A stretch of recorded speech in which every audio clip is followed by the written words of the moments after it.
Okay, guys, so basically I got a few kiwis and I'm gonna be making a kiwi smoothie this morning.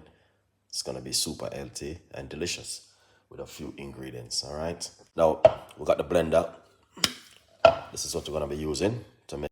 So right here, that's the first kiwi. So I'm just gonna fill it up with some kiwi. So as I can see, this little piece of a ginger, inside of it, we're gonna put just a little piece of a lemon also inside of it like this. All right, guys. Squeeze that lemon juice in it. A little bit of water, not too much. For about half. Amazing. All right, so now we're going to make some noise.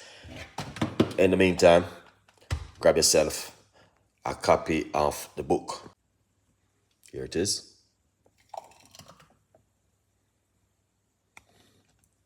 Lovely, nice, and delicious. All right, guys.